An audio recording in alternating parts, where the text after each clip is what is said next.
Shalom semuanya. Saya mundur dikit, terlalu maju. Ya, senang sekali di tengah-tengah saudara pada hari ini bisa ketemu kembali pada hari ini.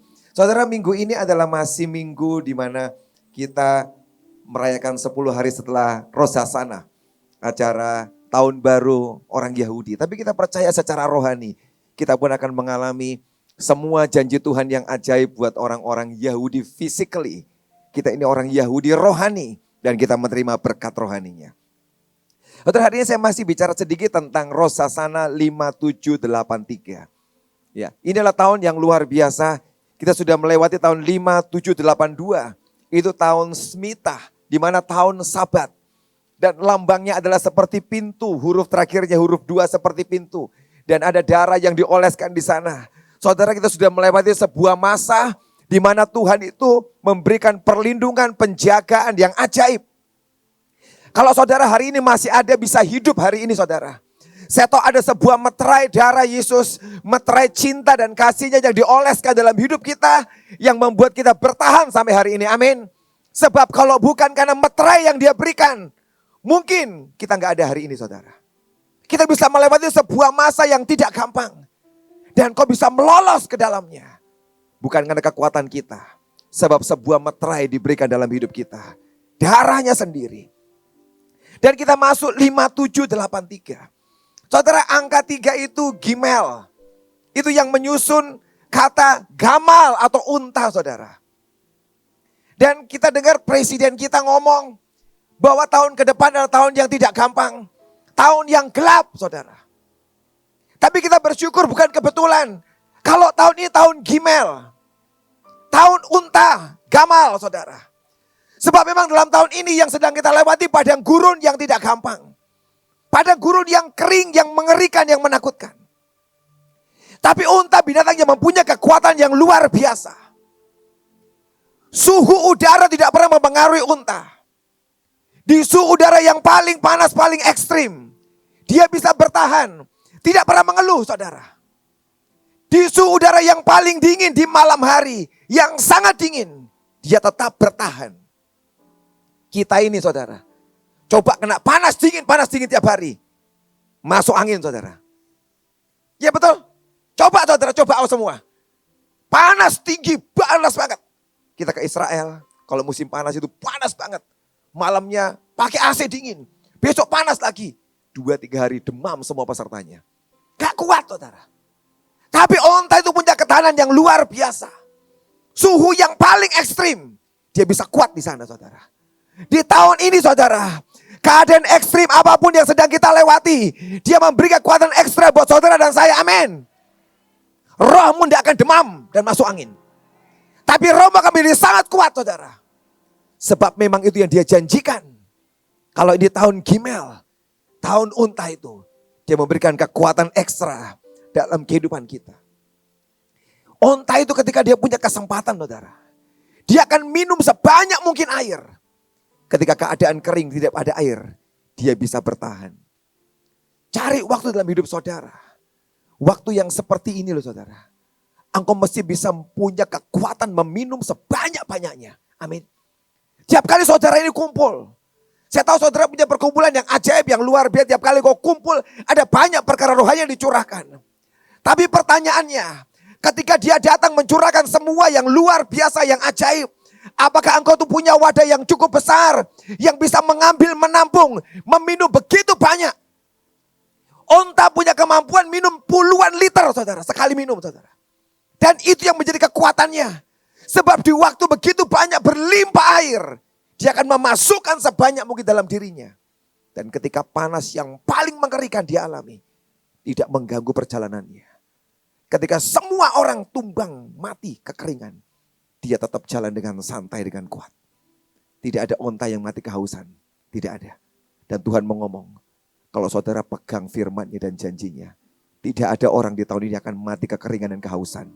Tidak ada yang mati kekeringan, mati kehausan, tidak ada. Engkau justru membuat perbedaan dan orang kaget lihat dirimu. Kenapa dia beda?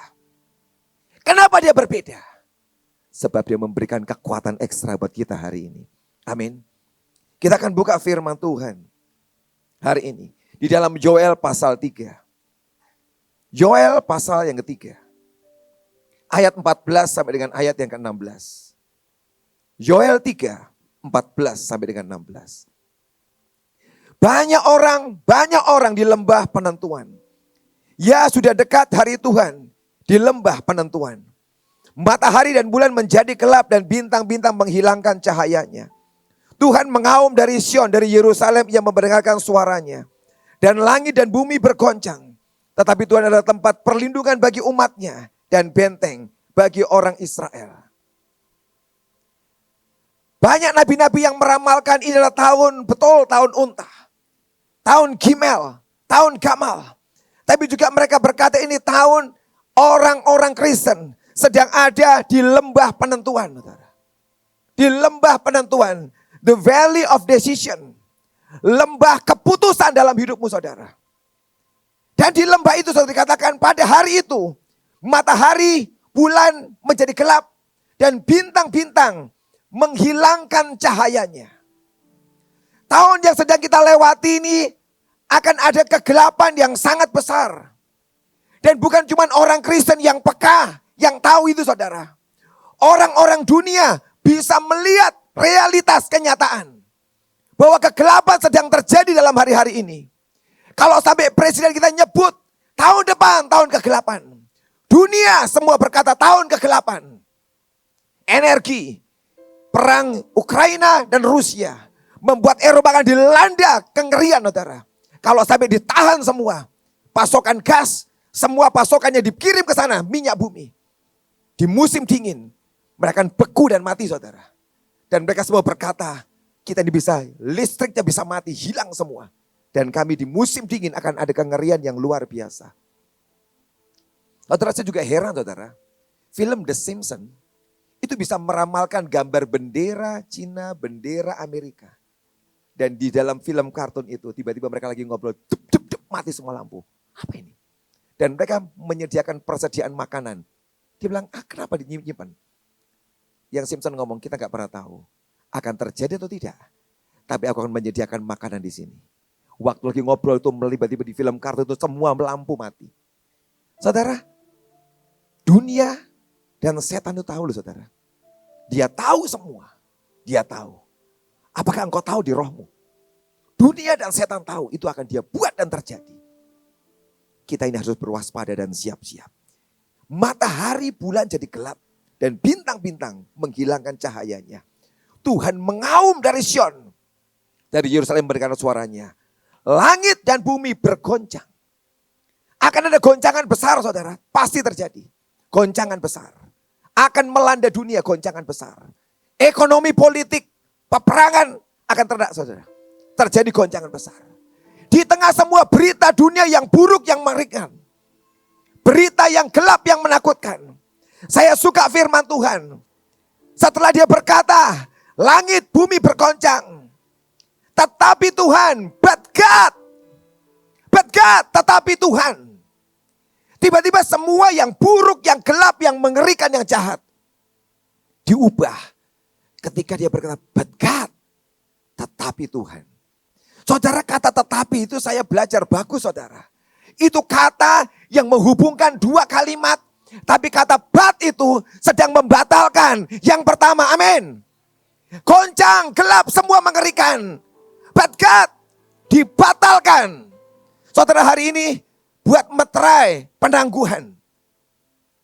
Buat meterai penangguhan. But God, ketika dia muncul, dia tampil, dia berkata, dia adalah tempat perlindungan bagi umatnya. Dan benteng bagi orang Israel. Tiba-tiba di tengah semua kondisi yang gelap mengerikan. Dia muncul di sana saudara. Ketika dia muncul. Dia tiba-tiba membuat sebuah perlindungan dan benteng. Bagi orang-orang yang dicintai umatnya. Bagi yang dicintai. Dia bedakan. Di Mesir pernah terjadi kegelapan yang luar biasa.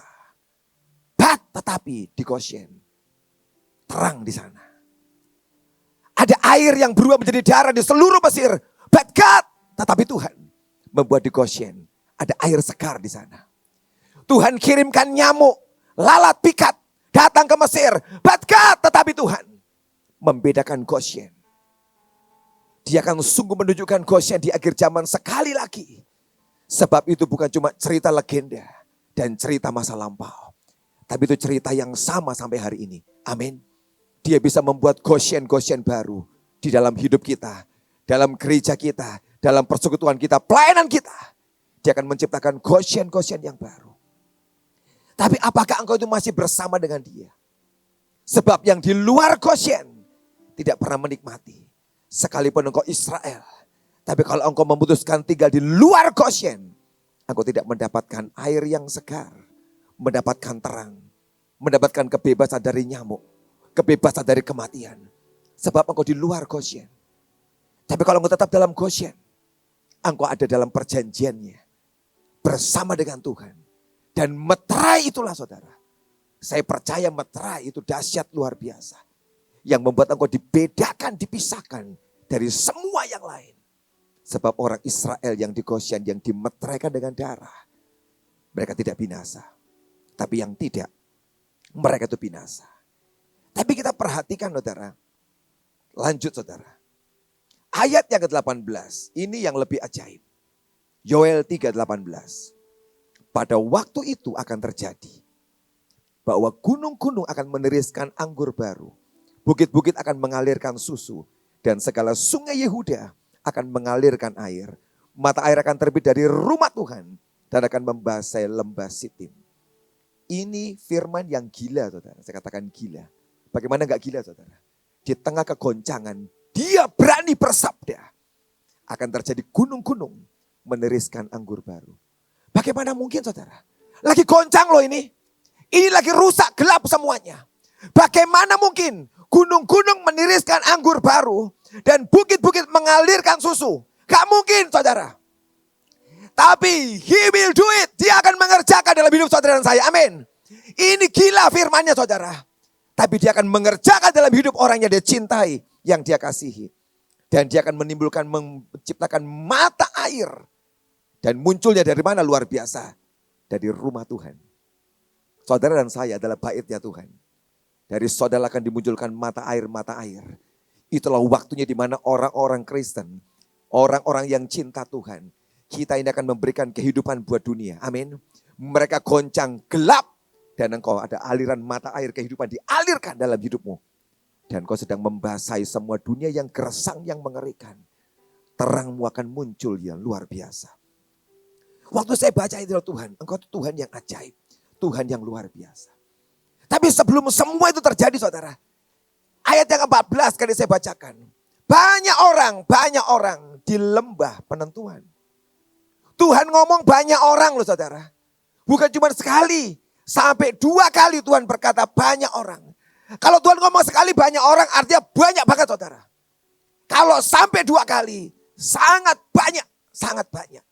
Dia tekankan banyak orang di lembah penentuan. Decision, keputusan. Tahun ini hati-hati dengan keputusan kita saudara. Sebab setiap keputusan saudara akan menghasilkan sebuah konsekuensi, sebuah akibat. Ini tahun retribusi. Di mana engkau itu akan menuai apa yang kau tabur saudara. Bukan cuma yang bagus saudara. Yang jelek yang kita tabur, kita akan menuai juga. Kalau engkau bisa memperhatikan keputusanmu. Di situ engkau akan tepat keputusannya. Dan engkau menghasilkan keuntungan dalam hidup saudara. Kita akan lihat beberapa orang di Alkitab ini saudara. Yang ambil keputusan. Kita pertama Kejadian 13 ayat 10. Kejadian 14 saja saudara. Kejadian 14 ayat 17. Kejadian 14 ayat yang ke-17. Kejadian 14:17. Setelah Abram kembali dari mengalahkan Kedor Laomer dan para raja yang bersama-sama dengan dia, maka keluarlah Raja Sodom menyongsong dia di lembah Syawe, yakni lembah raja. Saya percaya destiny Bahtera engkau akan dibawa menjadi raja-raja. Bukan cuma panggilan dari kami saudara yang di Semarang, enggak saudara. Semua kita punya calling raja. Amin. Punya destiny raja. Dan dikatakan hari itu Abram kembali dari mengalahkan Kedor Laomer. Saudara, kemenangan itu menyenangkan buat semua kita, kemenangan itu saudara. Tapi ternyata kemenangan bukan ending segala-galanya saudara. Kalau kau berpikir, oh kemenangan itu segala-galanya selesai, sudah menang. Belum saudara. Dalam cerita ini, setelah Abram kembali dari kemenangan yang besar mengalahkan Kedorlaomer dan para raja-raja yang mengalahkan Sodom dan orang-orang sekitarnya. Dia menang hanya dengan 300 pasukan. Dia mengalahkan Kedorlaomer. Dan dia pulang dengan jaran yang sangat besar.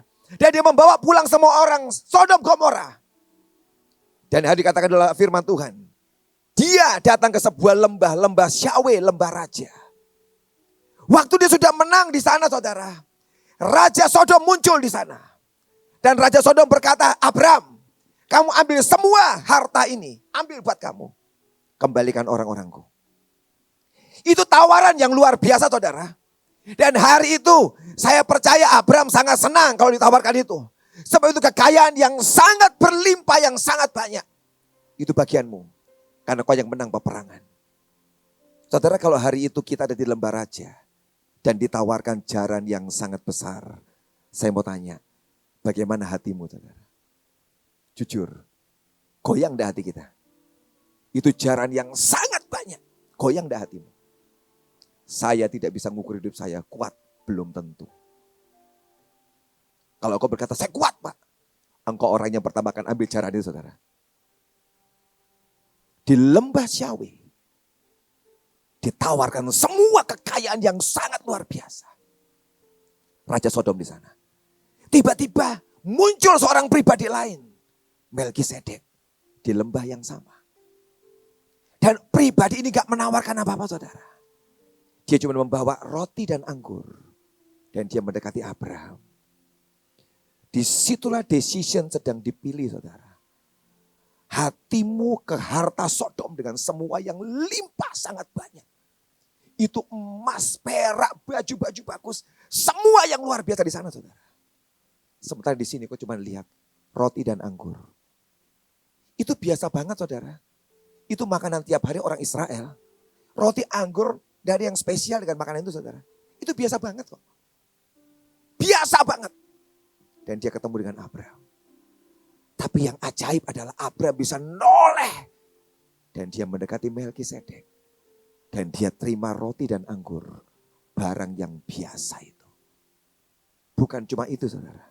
Alkitab menulis dia memberikan persepuluhan kepada Melkisedek. Bukan dari jarahan itu loh saudara. Dari hartanya Abraham yang dia punya. Dia bawa rasanya menang perang. Bukan dapat jarahan. Malah hartanya berkurang saudara. Tapi yang ajaib adalah dia punya kekuatan menolak Sodom. Dan dia berkata, jangan sampai engkau berkata, engkau memperkaya Abraham. Aku udah ambil 1 lembar benang. 1 tali kasut tidak akan aku ambil. Supaya engkau tidak bisa ngomong bahwa Abraham diperkaya oleh Sodom. Ketika dia berani memutuskan itu, decision itu. Tuhan berkata, Abraham jangan takut. Upahmu akan sangat besar. El Shaddai menyatakan pribadinya, upahmu akan sangat besar.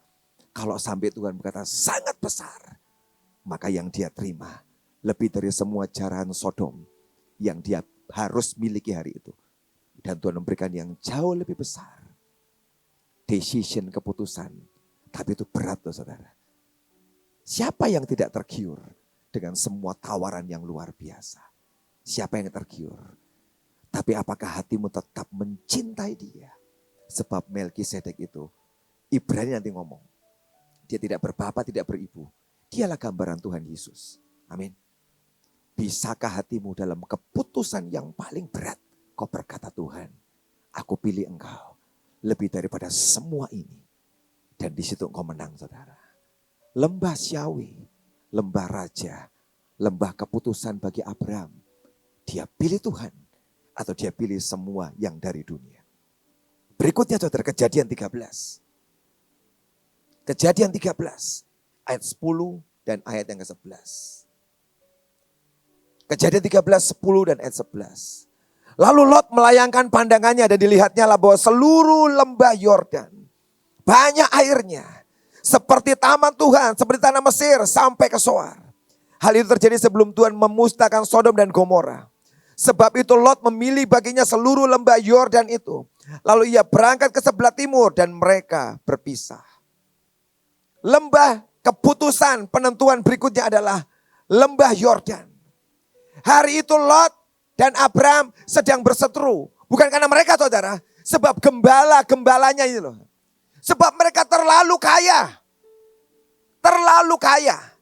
Itu penyebab konfliknya. Saudara, kalau kita ini susah, gak punya apa-apa, kita gak bertengkar kan saudara. Rukun cinta satu sama lain, ya kan? Sebab kita susah. Orang susah lebih akrab, gampang satunya. Tapi kalau sudah mulai punya banyak, saudara hari ini susah apa kaya? Limpah. Sudah limpah pasti. Tidak susah lagi kita. Tapi ketika terlalu banyak dombanya saudara. Mulai ngomong, ini dombaku loh ya. Ini makan rumputku, ini rumputku. Jangan dimakan. Dan gembala-gembala ini bertengkar satu dengan yang lain. Naik ke atas. Naik ke atas. Seperti hari ini. Gembala-gembala tidak bertengkar. Dan lapor ke ibu-ibu. Domba kita. Di kekurangan makan loh, diambil sama sana loh bu. Rebutan domba. Sudah tenang aja saudara. Dombanya Tuhan. Hari itu bertengkar sampai Abram dan Lot akhirnya gak enak hati. Gimana kita ini saudara kita bertengkar. Saudara kita bertengkar. Akhirnya mereka memutuskan mari kita berpisah. Supaya gak usah bertengkar lagi. Dan hari itu mereka naik ke sebuah bukit. Untuk memilih mengambil keputusan. Waktu mereka berdua naik ke sebuah bukit. Abram berikan silakan Lot pilih dulu. Dan Lot mengarahkan pandangannya pada seluruh lembah Yordan. Itu daerah yang ada sungainya. Yang sangat subur, adalah wow hijau. Ini kaya, ini limpah. Dan dia berkata aku pilih yang ini. Di sebelah timur. Maka hari itu Abram mungkin sedikit menyesal. Nopo yo. Basa Jawa nih. Nopo yo. Kok aku suruh dia yang memilih. Pernah menyesal? Ngatur pembagian wilayah pelayanan. Siapa dulu pura-pura rendah hati? Siapa dulu? Setelah terakhir kamu dapat itu. Waduh kok aku dapat itu. Udah setengah mati. Daerah yang terpencil. Naiknya setengah mati ke sana. Mahal lagi. Menyesal pernah? Kadang-kadang kita tuh pura-pura rendah hati saudara. Kalau kamu tidak siap ngomong aja aku duluan yang milih. Lebih baik saudara. Lebih terhormat, jujur. Ketimbang pura-pura rendah hati. Silakan terakhir menyesal. Ngerti gini aku pilih yang itu tadi duluan. Tempat yang basah. Yang enak, banyak kontak personnya. Yang ini gak ada kontak person. Yang ada hanya orang utan. Kontaknya gimana? Hari itu Abram sedikit menyesal mungkin. Tempatku agak kering. Rumputnya gak sebagus sebelah sana. Tapi ya sudah. Sudah terlanjur Lot milih yang the best, yang terbaik. Tapi tahukah saudara? Engkau tidak perlu memilih. Bisa kau meletakkan pilihanmu kepada Tuhan. Sekalipun hari itu yang sedang kau lihat. Satu tanah yang sedikit kering. Yang gak ada sungainya mungkin. Yang sedikit tandus. Sementara orang lain begitu subur, begitu bagus. Tapi ternyata Lot salah memilih saudara. Apa yang dia pikir taman Tuhan, seperti taman Tuhan. Ternyata bukan saudara. Pilihan kita itu menipu. Apa yang kau pikir seperti taman Tuhan, belum tentu taman Tuhan. Hanya seperti. Kalau engkau salah memilih, apa yang terjadi? Itu lembah dihancurkan dan jadi tanah yang paling gersang, Sodom dan Gomora. Semua harta kekayaan Lot habis dan hilang. Dia juga berzina dengan anak-anaknya. Hancur semuanya. Hartanya habis, keluarganya hancur, istrinya mati. Itulah Lot saudara. Kenapa? Ketika dia memilih menentukan pilihannya. Dia berkata, lembah Yordan, aku ambil. Hati-hati saudara. Dengan apa yang sedang kita pilih dalam hari-hari ini. Jangan lagi lihat apa yang kelihatan bagus saudara. Bisa kita ini tanya ke Tuhan, Tuhan apa yang kau inginkan dalam hidupku? Apa yang kau mau dalam hidupku? Kalau saudara mesti melewati satu keadaan yang sedikit gersang, sedikit kering dan mungkin sepi jalan itu saudara. Tetap pilih jalan itu. Kalau engkau tahu itu dari Tuhan. Walaupun jalannya sepi saudara. Walaupun jalannya tidak favorit. Tidak dipilih banyak orang. Kalau memang itu yang Tuhan putuskan, jalanlah di jalan itu. Sebab ketahuilah, di ujungnya ada penyediaan yang ajaib yang dari Tuhan. Ada kemenangan yang besar. Abraham tidak pernah dibakar tempat tinggalnya. Dan gak pernah habis. Gak pernah. Keturunan yang luar biasa. Abraham, Ishak, Israel, Yusuf terus ke bawah. Luar biasa. Keputusan di lembah Yordan. Dia bisa menang di sana. Kejadian 26, 17 sampai 24. Kejadian 26.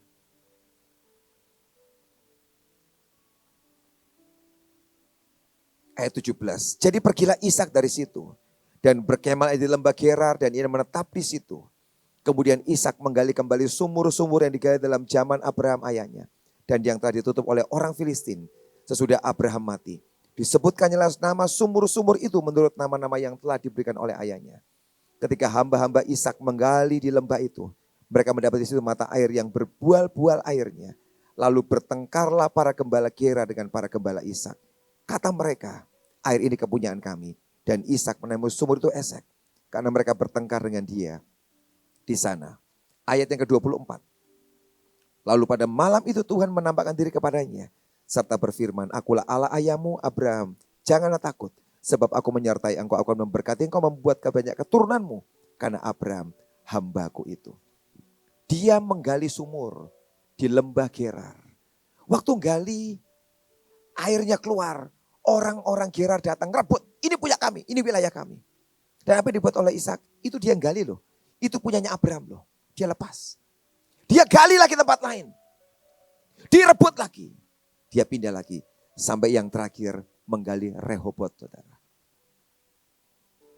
Kadang-kadang ada banyak orang mengklaim, oh ini punyaku, ini pelayananku. Saudara, ya sudah. Kalau itu memang kamu klaim punyamu, pelayananmu, silakan diambil. Ini orang yang memilih damai, saudara. Daripada ribut mempertengkarkan hal itu. Ketika dia bergerak datang ke Rehobot, Tuhan justru hari itu berjanji pada dia. Jangan takut, aku menyertai engkau dan memberkati keturunanmu. Ishak hari itu diberikan yang jauh lebih baik. Saudara kita ini kadang-kadang suka bertengkar. Oh sini enggak, pasti baik-baik mana. Gak suka bertengkar kita. Kadang-kadang kita rebutan sesuatu, saudara. Bisakah engkau belajar melepas? Ya sudah. Kalau emang kau miliki, kerjakan dengan terbaik. Biarkan aku tak menggali sumur yang baru. Disitulah dia menyertai kita. Dan membuat kita berhasil. Amin. Tinggalkan lembah Gerar. Tempat engkau bertengkar. Saudara, bertengkar tuh capek loh, saudara. Ada banyak orang yang dijebak setan dengan pertengkaran. Engkau terus bertengkar. Energimu harusnya buat Tuhan. Tapi capek untuk pertengkaran. Ada hal kecil ribut. Hal kecil ribut. Hal kecil ribut. Terus kayak gitu kerjaannya. Saudara, energi kekuatanmu yang untuk Tuhan hilang, saudara. Gara-gara apa? Bertengkar. Cari apa yang Tuhan kehendaki. Dan dia akan menolong saudara. Memberikan jalan keluar yang luar biasa. Bilangan 13 ayat 23. Bilangan 13 ayat yang ke-23. Ketika mereka sampai ke lembah Eskol, dipotong mereka lah di sana satu cabang dengan setandan buah anggurnya. Lalu berdualah mereka menggandarnya, juga mereka membawa beberapa buah delima dan buah ara. Ada lagi lembah Eskol. Ini lembah di mana? Di mana para pengintai itu datang, saudara. Pengintai disuruh Musa pergi ke tanah Kanaan, tanah yang ajaib, yang luar biasa. 12 orang masuk ke sana. Dan mereka lihat itu anggurnya gede-gede. Karena saking gedenya mereka, wow, mereka sangat terpesona. Diambil, diperas anggurnya, digandar, dan diambil jusnya. Jadi kita mau bawa pulang. Tunjukkan kepada Musa. Ini negeri yang sangat ajaib, sangat luar biasa. Mereka lihat satu sisi, saudara.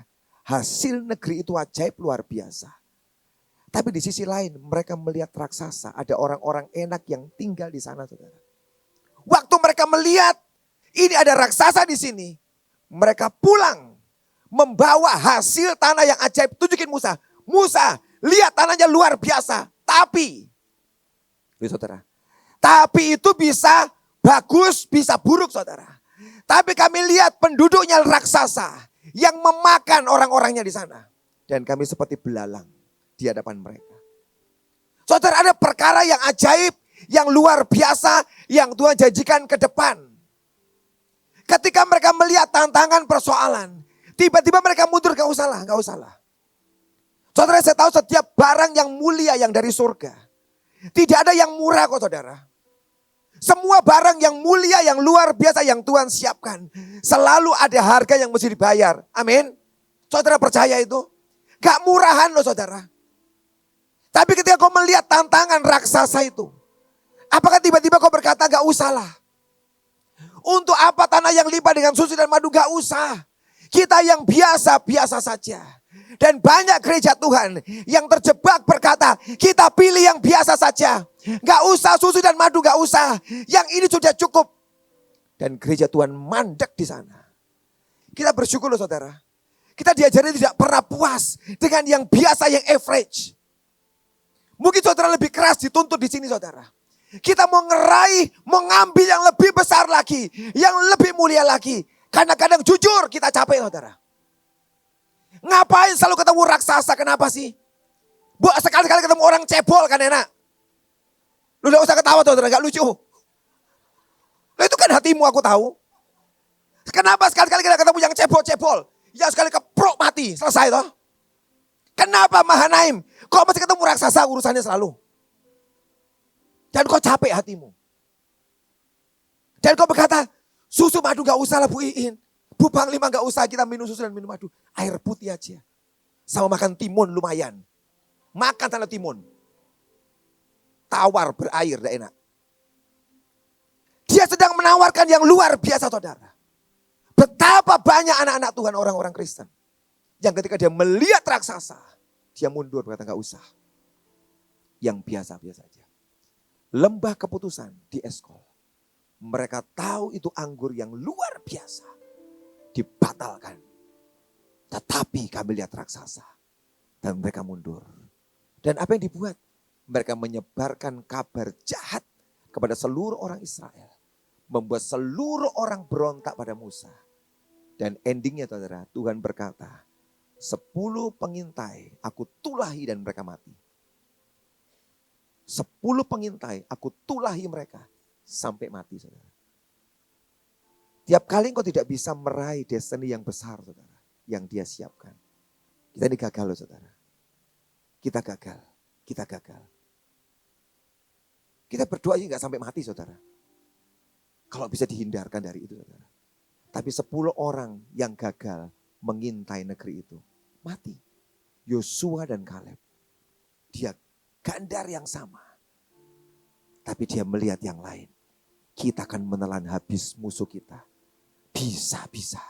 Kita akan bisa masukin negeri itu. Apakah masih ditemukan orang-orang yang hari ini optimis tempat ini saudara? Apakah Tuhan masih menemukan pasukan yang optimis hari ini? Bisa. Kita bisa. Apakah dia masih menemukan? Yosua dan Kaleb, tok 2 orang ini. Yang hari itu optimis hatinya berkata, kita bisa. Di lembah penentuan itu. Apakah engkau akan masuk tanah perjanjian? Atau kau di luar tanah itu? Diputuskan di lembah itu saudara. Di lembah Eskol. 1 Samuel 21 ayat 9. 1 Samuel 21 ayat yang ke-9. Kemudian berkatalah imam itu, pedang Goliat, orang Filistin yang kau pukul kalah di lembah Tarbantin. Itulah yang ada di sini, terbungkus dalam kain di belakang efod itu. Jika engkau hendak mengambilnya, ambillah. Yang lain tidak ada. Hanya ini, kata Daud. Tidak ada yang seperti itu. Berikanlah itu kepadaku. Lembah Tarbantin atau lembah Elah.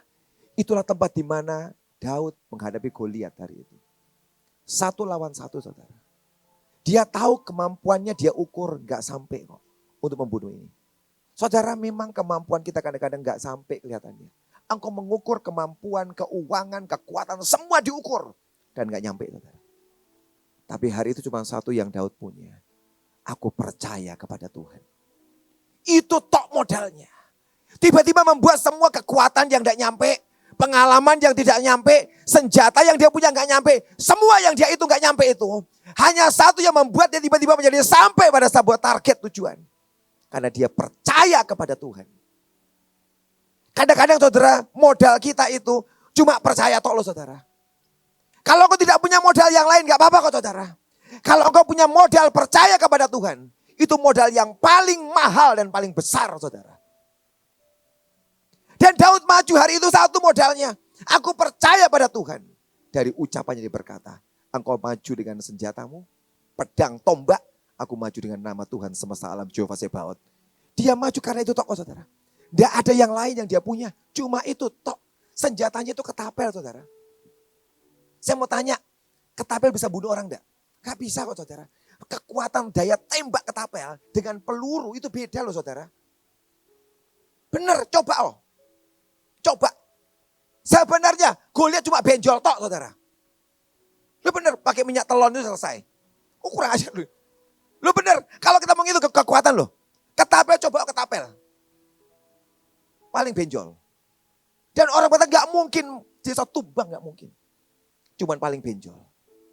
Tapi Goliat gak ngitung ada unsur Tuhan. Saudara, dalam hidupmu, orang gak ngitung saudara gak masalah saudara. Ingat saudara, dalam hidup kita ada unsur Tuhan di sini saudara. Orang melihat aku, gak level. Gak apa-apa, memang bukan level. Tenang aja, kalau dihina orang tenang aja saudara. Kalau gak level tersinggung, marah, emosi, tenang. Gak usah berlebihan, gak usah lebay. Disinggung orang, kamu itu gak level, tenang aja memang. Levelku gak seperti kamu, levelku lebih tinggi sebab Tuhan bersama aku. Lo tenang aja. Lo kalau orang lihat, wah potongannya gak ada. Lo emang kita gak punya potongan saudara ya. Potonganmu kayak gini. Lo kadang-kadang potong kayak gitu, saya kadang-kadang heran lo saudara. Lihat orang-orang dipakai yang dengan luar biasa saudara. Secara potongan, jahitan, guntingan, gak ada. Itu kan bicara masalah baju ya, atau potongan kan. Ini potongannya, guntingannya, jahitannya. Bahkan corak aja kainnya tuh kacau. Kok bisa ya Tuhan? Lupa unsur Tuhan di dalam hidup orang itu. Daud gak ada saudara. Sama sekali gak ada potongannya. Tapi hari itu dia memenangkan pertempuran. Sebab dia punya satu hal. Unsur Tuhan. Gak mungkin Goliat kalah dihitung manusia. Gak mungkin. Bukankah sama yang sedang kita hadapi hari-hari ini? Orang ngomong apa kamu? Berdiri buat Indonesia, apa kamu? Berdiri buat dunia lagi, apa kamu? Tenang, tenang saudara. Dia tidak tahu, ya kan? Dia tidak tahu bahwa yang menyertai kita Jehovah Sebaot. Semesta alam saudara. Semesta alam yang menyertai kita. Kalau semesta alam artinya bukan cuma dunia tok loh saudara, universe. Dunia dan seluruh planetnya loh saudara. Dia bukan dunia tok loh saudara. Semesta alam itu jangan dipikir bumi, bukan salah. Bumi dan seluruh planet, termasuk Mars, Saturnus, Uranus, semua, Pluto segala. Itu di tangan dia saudara. Dan kalau itu yang menyertai kita, saudara bisa membayangkan, engkau sedang mengendalikan dunia ini, universe, dalam tangan saudara. Saya baca, kemarin gak sengaja, kenapa sampai Daud bisa menumbangkan Goliat saudara. Saya periksa tengkorak manusia, saya baca pelajarannya. Tengkorak manusia ada banyak tulang-tulang yang nyusun tengkorak kita ini saudara. Dan saya baca, saya itu lupa kemarin nulis, di renungan saya tulis. Ada satu bagian antara mata dan kepala saudara, di tengah-tengahnya saudara. Satu bagian tulang yang empuk sebenarnya. Yang seperti spons tulang itu. Di antara sini saudara.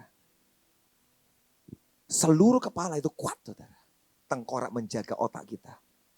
Ada satu bagian yang sangat kecil, segede ini katanya. Di tengah-tengah sini. Yang tulang itu spons, seperti spons. Artinya lebih empuk dan bolong-bolong saudara. Tulang di sini. Dan diperkirakan batu yang ditembakkan oleh Daud itu. Bisa tepat mengenai yang di sini saudara. Di celah kecil di kepalanya Goliat di sini. Maka dikatakan forehead. Di dahinya Goliat itu masuk batu tembus ini saudara. Masuk di celah-celah itu. Di tempat yang susah untuk ditembak ke arah itu saudara. Hanya perlu satu kejelian tangan yang luar biasa ketajaman. Dan Daud tidak pernah sekolah kedokteran. Gitu, dia kan tidak tahu toh. Bagian mana yang paling empuk itu dokter kan belakangnya baru meriksa. Baru tahu buat tengkorak itu ada bagian yang empuk. Apakah Daud tahu hari itu? Saya nggak tahu kok. Tapi yang menciptakan manusia tahu nggak? Bahkan raksasa yang gede itu, Tuhan tahu nggak? Di mana titik yang paling lemah dari musuhnya Daud tahu nggak? Tahu. Dan yang membantu memegang batu itu saudara. Kamu jangan lempar Daud, tembakkan batumu. Aku yang bantu pakai tanganku. Dan ada tangan yang invisible hand yang pegang itu. Dan dia yang masukkan di kepala Goliat, ini yang paling empuk di kepalamu Goliat. Buk sini. Dan tepat masuk batu itu. Dan dia tumbang. Dan Daud ambil pedang itu. Yang itu ya dia ambil nanti. Dia potong kepalanya. Dan dia menang. Tapi lembah Ela Tarbantin, lembah penentuan. Ratusan ribu tentara Israel mundur di lembah itu, saudara. Mereka mundur dan takut, saudara. Tapi ada satu orang yang tidak diperhitungkan, yang maju. Itu lembah keputusan. Apakah engkau tetap maju atau engkau mundur dan berhenti, saudara? Saya dengar kemarin cerita bagus, saudara. Ada orang yang ngata-ngatain Bahtera, ngata-ngatain Mahanaim. Dia maki-maki, ngomong yang jelek. Tiba-tiba ada teman saya yang berkata gini, kalau sampai orang Mahanaim kepahitan dan mundur, tidak lagi berdoa buat Indonesia, lu tanggung jawab menjaga bangsa ini. Kamu bisa gak tanggung jawab? Segila-gilanya mereka yang doa dan menjaga Indonesia. Kalau mereka kepahitan dan ninggalin, siapa yang menopang Indonesia? Tidak ada lagi. Indonesia akan chaos dan kacau. Lu tanggung jawab. Itu orang diam, saudara. Lu saya tahu saudara gak sempurna kok. Tapi saya tahu saudara ini berdoa buat Indonesia loh. Amin. Kami di Semarang berdoa buat Indonesia. Setiap hari berdoa. Pastor tak kumpulin doa tiap hari buat bangsa ini. Kalau sampai saudara dihentikan oleh setan, tidak usah lagi berdoa. Ini bangsa kolaps, saudara. Selama masih ada yang berdoa buat bangsa ini, ada yang menopang bangsa ini, amin. Tidak akan runtuh, amin. Saudara tenang. Tuhan akan menunjukkan titik kelemahan dari musuhmu dan kau akan tembak di area itu, saudara. Dan kau akan tahu dia tunjukkan dalam hidup saudara. Menumbangkan musuh-musuh dan raksasa-raksasa dalam hidup saudara. Dia akan tunjukkan kepada saudara. Bukan unsur kita, bukan kekuatan kita. Tapi kekuatan rohnya yang menolong setiap kita. Amin. Tapi itu keputusan loh. Buat Daud berdiri di lembah itu atau dia lari mundur. Sebab hari itu tantangannya dia bisa mati di situ. Saudara. Dan berhenti segala-galanya. Tapi buktinya dia menang. Sebab Tuhan menyertai hidupnya. Amin. Yang terakhir, saudara. 2 Tawarik 20 ayat 26. 2 Tawarik 20 ayat 26. Pada hari keempat mereka berkumpul di lembah pujian. Di sanalah mereka memuji Tuhan dan itulah sebabnya orang menamakan tempat itu lembah pujian hingga sekarang. Yosafat dalam problem besar. Orang Moab, Amon, Meunim, Edom datang menyerang Yosafat. Bagusnya maka Yosafat mengambil keputusan untuk memuji menyembah Tuhan. Dia menempatkan pasukan penyembah pemuji di depan, saudara. Itulah kenapa bersyukur di sini saudara punya pasukan yang hebat penyembah pemuji. Karena itu salah satu senjata yang paling dahsyat memenangkan pertempuran saudara. Amin. Waktu itu dia nggak tahu mesti berbuat apa. Dia ngukur kekuatan pasti kalah. Ini ada 4 kerajaan yang sedang menyerang mau menghabisin Yosafat. Di tengah kepepet dan tidak tahu apa yang dia harus ambil. Tidak tahu loh. Mesti ngapain tidak tahu. Tapi dia tahu. Nyembah Tuhan. Semua pasukan yang terbaik, pasukan penyembahnya dimajukan ke depan. Kamu yang nyanyi. Yosafat, lu gila Yosafat. Ini kalau dia tembak kita yang mati duluan loh ini. Itu penyanyi kan boboknya apa ya, harpa, bawa mungkin apa namanya, shofar. Kita di depan, gila kamu Yosafat. Pokoknya lu maju. Gak urusan. Itu penyanyi mungkin agak gemetar. Suruh maju ke depan. Melawan itu 4 pasukan musuh loh saudara. Gila kadang-kadang saudara. Tuhan memilih cara-cara yang konyol, yang gila. Yang gak masuk akal saudara. Tapi tenang aja, percaya gak sama Tuhan? Dia mengambil keputusan, maju kamu semua penyanyi, penyembah Tuhan. Di depan mereka menyanyi. Ketika mereka menaikkan pujian mereka, dibuatlah penghadangan oleh Tuhan. Dan musuh mereka membunuh satu dengan yang lain. Mereka cuma nyanyi nyembah, mereka lihat bagaimana musuh habisin Tuhan. Dan di lembah pujian itulah mereka menaikkan terus pujian mereka, ucapan syukur. Mereka melihat bagaimana Tuhan menolong mereka. Tapi hari itu keputusan itu penting saudara. Apakah mencari Allah? Atau hari itu mereka berkata ya udah kita menyerah aja lah dengan keadaan. Memang 4 kerajaan akan menyerang kita, kita jadi budak. Kita akan dijajah, nyerah sudah. Tapi enggak saudara. Dia memutuskan mencari Tuhan. Keputusan yang benar itu saudara. yang justru menolong meloloskan hari itu, pasukan itu. Dan mereka semua lolos. Tidak ada pulang perang yang jadi korban. Tidak ada saudara, perang tanpa korban itu enggak ada saudara. Ukraina, Rusia, memang yang banyak Rusia yang mati. Ukraina tetap mati banyak saudara. Ketika dua kelompok berperang, enggak pernah ada yang pulang tanpa korban. Pasti ada korban. Tapi dalam cerita ini saudara, zero victim. Zero victim. Nol korbannya tuh saudara. Gak ada korban loh saudara. Semua pulang dengan kemenangan. Bukan cuma menang toh saudara. Pulang dengan jaran besar saudara. Kenapa? Dia putuskan hari itu di lembah pujian. Nyanyi, nyanyi, nyanyi. Sedikit gemetar, ketakutan. Orang apa-apa. Tidak apa-apa. Nyanyi terus. Itu sofar agak false. Karena gemetar. Loh saudara kalau di sofar itu kalau gemetar dikit tidak bisa keluar suaranya. Pasti seperti itu. Tapi pokoknya hati mereka justru bagus saudara. Ketika dipepet dengan keadaan. Itu loh saudara, yang keluar dari mereka penyerahan. Kadang-kadang kita tidak suka dipepet. Kepepet gak suka. Ya, kepepet tuh gak suka toh? Gak suka. Gak suka. Kita benci dengan semua itu. Tapi tahukah itu waktu yang paling bagus. Di mana kondisi hatimu yang benar kepada Tuhan. Balik saudara. Waktu kau dipepet. Amin. Mazmur 84. Mazmur 84. Ayat 5 sampai dengan 7. Berbahagialah manusia yang kekuatan dalam Engkau, yang berhasrat mengadakan ziarah. Apabila melintasi lembah Baka, mereka membuatnya menjadi tempat yang bermata air. Bahkan hujan pada awal musim menyelubunginya dengan berkat. Berbahagialah manusia yang kekuatannya di dalam Engkau, yang berhasrat mengadakan ziarah. Mengadakan ziarah apa? Yang menghasratnya bertemu dengan Tuhan, berjumpa dengan Tuhan, bersiarah pada Tuhan, ngunjungin Tuhan, hasrat hatinya, berbahagia. Dikatakan apa? Mereka berjalan di lembah Baka. Itu lembah yang bukan bagus saudara, lembah air mata, lembah kegelapan, lembah yang menakutkan, lembah Baka. Tapi saudara tahu, mereka membuatnya menjadi tempat yang bermata air. Bukan Tuhan loh, bukan Tuhan loh. Mereka membuatnya menjadi lembah yang bermata air. Saudara, tiap kali engkau tuh bersiarah pada Tuhan, mendekat kepada Dia, sekalipun kau jalan di lembah Baka. Saudara tahu tiba-tiba engkau yang mengubah semua duri, kengerian, kegelapan. Engkau lewat, dum, nyala. Ada terang di sana. Tempat yang kering, yang mengerikan, muncul mata air. Gimana engkau berjalan? Tuhan berkata loh saudara. Kalau engkau berhasrat mengadakan ziarah, pengen ketemu Tuhan, ngalami Tuhan. Setiap langkahmu ini mengubah jalan yang gelap.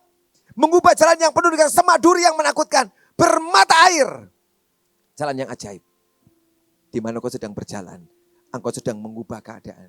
Jadi kita bukan tergantung keadaan. Keadaan diubah oleh kita. Amin. Dan Dia akan membuat dalam hidup kita loh saudara. Di mana kau berada. Engkau sedang mengubah setiap langkah-langkahmu itu. Menjadi langkah-langkah yang hebat. Langkah-langkah yang luar biasa. Tuhan pengen membuat itu dalam hidup setiap kita. The valley of decision. Lembah penentuan. Lembah pilihan.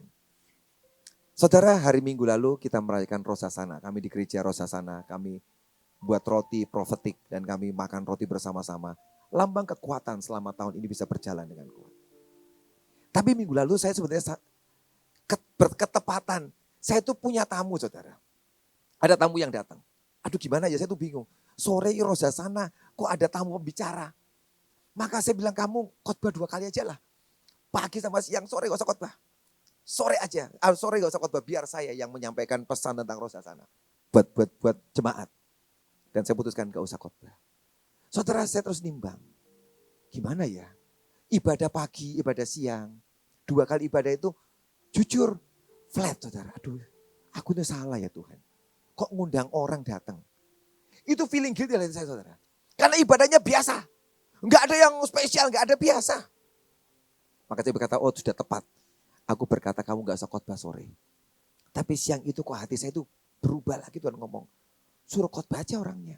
Aduh Tuhan, aku udah 2 kali ini gak enak. Kok sore suruh khotbah lagi? Saya gak mau saudara. Tapi siang itu ada suara halus ini, suruh dia khotbah. Ayo saya ngomong, Pastor, sore kamu khotbah lagi 20 menit. Dibilang siap, karena setelah itu saya akan menyampaikan firman Tuhan untuk persiapan acara perayaan Rosasana. Dan sore itu ibadah. Tapi dari pertama saudara, Tuhan hadir. Saya tahu, wow, Tuhan hadir. 2 ibadah pagi dan siang flat. Kok tenang banget gak ada apa-apa. Sorenya dia hadir saudara. Dan saya sebelum dia bicara, saya maju dulu, saya nyampaikan saya ikut nyembah dulu. Udah bagus, hati saya muncul gini. Sudah, tidak usah dikasih khotbah dia di sana. Itu muncul saudara. Saya pikir tak teruskan aja, ini sudah enak. Diambil aja, gak usah dikasih khotbah. Tapi saya tiba-tiba berhenti, Tuhan, oke, aku berhenti. Saya persilakan dia naik. Dia sampaikan pesan Tuhan 20 menit, terus saya sambung lagi saudara.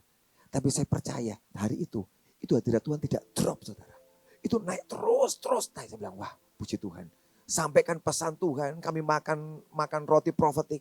Kami doakan buat jemaat. Kami tiup shofar untuk mengawali tahun yang baru.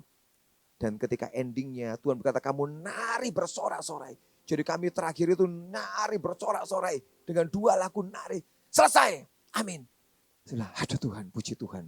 Lolos aku hari ini. Dan hari itu saya tahu saudara. Saya tahu dia tersenyum bahagia. Senyum, dia tersenyum. Saya kembali ke green room itu dengan hati yang sangat puas. Sebab saya lihat dia tersenyum dalam ibadah. Teman saya ngomong, betul Pak. Aku lihat Tuhan tersenyum hari ini. Dengan ibadah hari ini. Saya bilang, padahal orang itu naik loh. Itu orang naik loh. Kok bisa seperti ini ya, dia tersenyum ya? Ada apa? Saudara, ternyata sepanjang siang itu hati saya gelisah terus. Dalam kegelisahan saya antara dia boleh naik nyampein pesan Tuhan atau tidak. Terus gelisah. Dan saya gak bisa expect apa-apa kebaktian sore Rosasana. Padahal itu penentuan hebat tuh saudara. Mengawali dengan kuat itu penentuan saudara. Tapi ketika di tengah hati yang gelisah itu saya Tuhan. Aku nyerah kepadamu.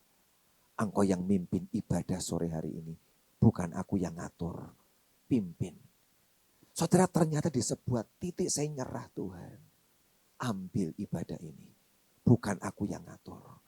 Itu yang membuat Tuhan berkata, baik aku yang ambil dan aku yang ngatur. Dan dia hadir. Dan sampai selesai dia tersenyum berkata, bagus, well done. Itu sebuah kepuasan yang sangat luar biasa. Saudara. Amin. Saudara, saya bisa ngerti Tuhan ini. Kepuasannya itu terus gak hilang-hilang loh. Di sini saudara. Kalau saudara itu buin pasti tahu. Pasti tahu. Kalau engkau bisa menyelesaikan sebuah tugas penugasan. Dan bisa well done sampai dia tersenyum. Engkau tahu itu sukacitanya. Sebuah kelegaan yang sangat ajaib di sini. Besok kami ngomong diskusi. Saya cerita sambil saya tuh nangis. Luar biasa ya Tuhan engkau Tuhan. Dan kau meloloskan aku. Rosasana di awal tahun. Kami bisa mengerjakan di dalam sebuah ketepatan. Terima kasih Tuhan, terima kasih. Bukan masalah pembicaranya, bukan masalah apa. Dan Tuhan ngomong, ujian buat kamu hari ini. Ujiannya di mana? Apakah engkau yang akan tanggung jawab semua ini? Ibadah ini. Atau sedang menaruh Tuhan. Bukankah ini perayaanmu, pestamu? Engkau yang ambil dan biar kami tunduk ikut apa yang kau mau. Detik menaruh itu loh saudara. Dia kerja. Tidak urusan yang ngomong orang itu mungkin tidak ngerti profetik. Dia enggak tahu hadirat Tuhan. Dia enggak tahu apa-apa. Dia bilang Tuhan aku yang ambil. Biarkan aku yang atur. Aku akan mendesain semua dengan luar biasa. Detik menaruh itu saudara. Dia kerja. Dan terakhir dia tersenyum. Well done. Itu kebahagiaan yang luar biasa. Saudara tahun ini. Kejar kepuasan hatinya. Amin. Dalam setiap decision keputusan. Biar kau tahu mengerjakan keputusan yang tepat yang dari Tuhan. Ada banyak lembah penentuan. Yang sedang kau hadapi tahun ini. Biarkan yang kau putuskan benar. Dan kau lihat keajaiban Tuhan. Amin. Mari berdiri sama-sama saudara.